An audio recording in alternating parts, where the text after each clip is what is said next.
Sponsored by Clicks.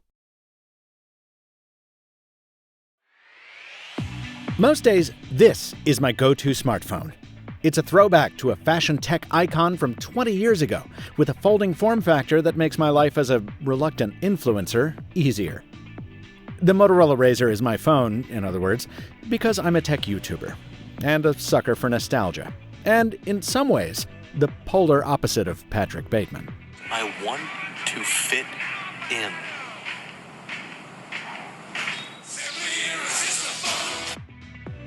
This phone is not that. 17 years after its debut, the iPhone has become the default phone for the anecdotal average American. And this year, Apple has brought enough pro features to the base model that the cheaper iPhone is an even better buy for most of those folks. And hey, I even found an AI feature I didn't hate.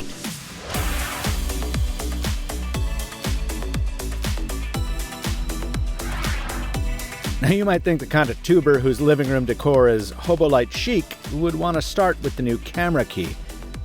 But to be honest, I'm as frustrated as many of you are by the only front for innovation on most phones being the camera these days. But most people can relate to being too busy. Me?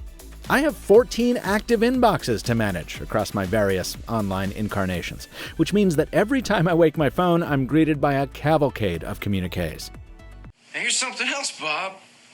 I have 8 different bosses right now. I beg your pardon? 8 bosses. 8? 8, Bob. With Apple Intelligence, which, disclosure, is still in beta, the iPhone effectively reads my messages for me and gives me a quick summary of what's going on across all those inboxes. It doesn't always get it right, which is how you know it's AI, after all, but they're only summaries. You tap in, like always, to see your actual messages. And in the week or so I've been using this feature, I've had to tap into those group chats or spam emails much less often. But as I say, that feature is still in beta.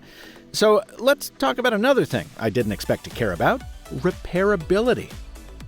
When I was in Cupertino for the iPhone launch, I was invited to attend an event by iFixit, the longtime champions of right to repair. Here, I had the opportunity to solder together my own little flashlight, which actually worked, I'm perhaps too proud to announce, and I got to learn about a new iPhone feature, something BGR calls electric glue. See, part of what's made iPhone battery replacements so tough over the years has been the widespread approach of gluing those batteries into the frame with adhesive that's tough to overcome.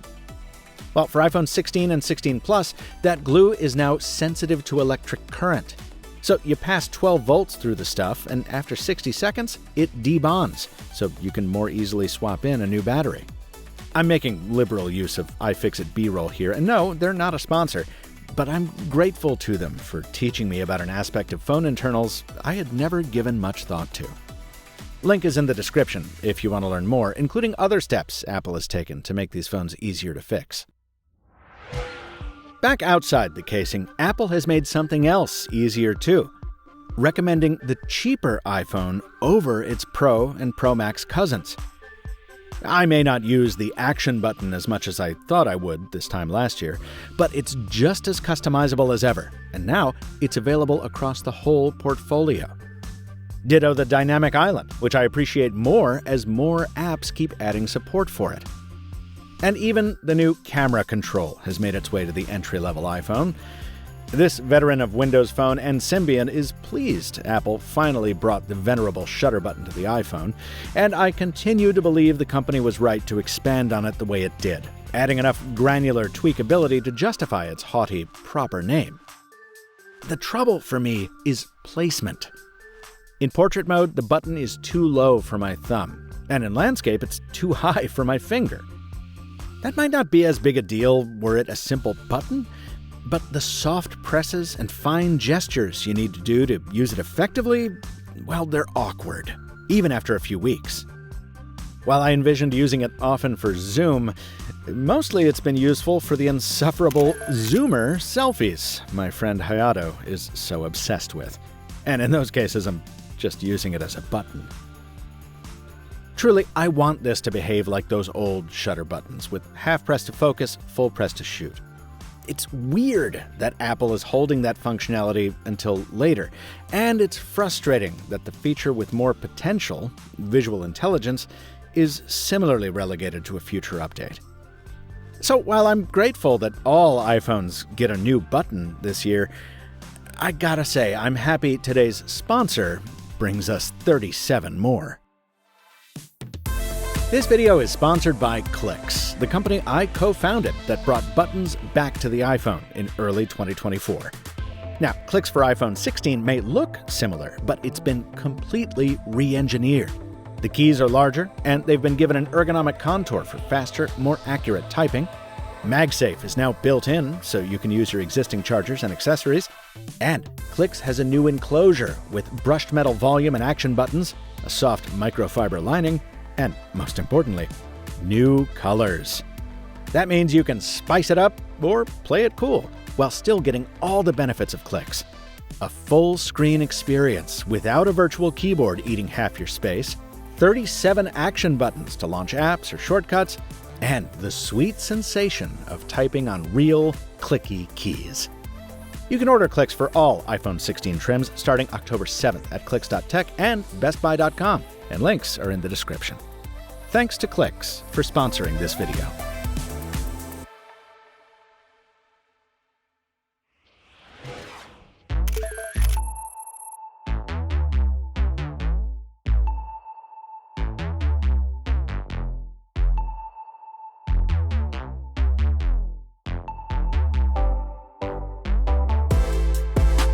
The iPhone camera has been so good for so long that for years I've kept it in my bag for quick and easy B-roll. Like last week when I forgot my camera at home and needed to shoot an unboxing of the next product on my review desk. And when the cats are going crazy and the kind of lighting I'm not sure a phone can handle, well, the iPhone is nonetheless the thing I reach for, and it usually pays off. This year, Apple, perhaps sensing an opportunity to widen the gulf with Google's Pixel lineup, has refocused on giving its camera an opinion. This is something I lamented the loss of in my Pixel 9 Pro Fold review. So Apple building in this little trackpad to let you fine-tune the styles, it's exactly what I wanted to see. Yes, sure, you can call these filters or invoke the dreaded G word, but the fact that you can manipulate different components of the image, like flesh tones versus shadows, and apply those changes after the fact, just music to my eyes. Now, the lack of a super zoom lens is expected at this price point, but the base 16 does get autofocus added to the ultra-wide, which also enables macro shooting. And if we assume Apple will keep investing in Vision Pro to eventually produce something affordable by the masses, the spatial capture that this new lens alignment enables will finally start to mean something. There's more to explore about this year's iPhone in iOS enhancements, but because I've been using the beta for about half my review period, I want to leave my final analysis for a future video, maybe after Apple Intelligence gets its full rollout. Again, it's very strange to be saying something like that on an iPhone video. Apple usually launches things in completed form. But I guess if we can be in the era of Android-like iPhone home screens, anything's possible. One thing I hope Apple Intelligence eventually does improve is the voice dictation engine on the iOS keyboard, which is, in my experience, just so much worse than Google's Gboard at figuring out what I'm trying to say. Now, I can't close without talking about the display on this device, whose 60 Hz refresh rate has been crucified as an unconscionable compromise in 2024. Now, I said in my iPhone 16 hands-on that I'm one of the people who can't really see refresh rate differences unless they're specifically called out, but I need to call myself out here. I said exactly the opposite when the Razr phone brought high refresh rate smoothness to Android 5 years ago. You can crank it all the way up to 120 Hz, a refresh rapidity that once you use it will spoil you forever on slower screens. I think the reason this has changed for me is because there's so much more to talk about on phones now than in 2019. See foldables. So I don't have to hype myself up about display smoothness to justify my excitement for something new. But if you can see this difference, then yeah, it's a tough pill to swallow. Also, the display carries another deficiency that does bother me: the lack of an always-on display. While Apple can certainly price its products the way it sees fit, I will take the opportunity to say that this is one of the reasons I'm still much more excited about the Android ecosystem. Because for the same $7.99, I can get a phone that does give me an always-on display and a high refresh rate. Actually, it gives me 2 of them. And actually, did I say $7.99? I meant $6.99. But that also means I need to put up with all the associated hinkiness that comes with living on the razor's edge. By contrast, the iPhone's slow and steady, not to say stale, iteration has allowed it to get most of the details really right. Even call quality is clearer than almost any other phone now, whether through the earpiece or the new AirPods, which are so much more comfortable than I expected, and whose tiny new charging case really does make a difference in a pocket. I did not expect to like these. I like them a lot. Oh, and speaking of charging, the new iPhone does it faster on a new MagSafe charger with a 30-watt brick. But I usually wasn't able to kill the phone by the end of the day. Because in another example of nailing the fundamentals, the battery life is beyond all day for me.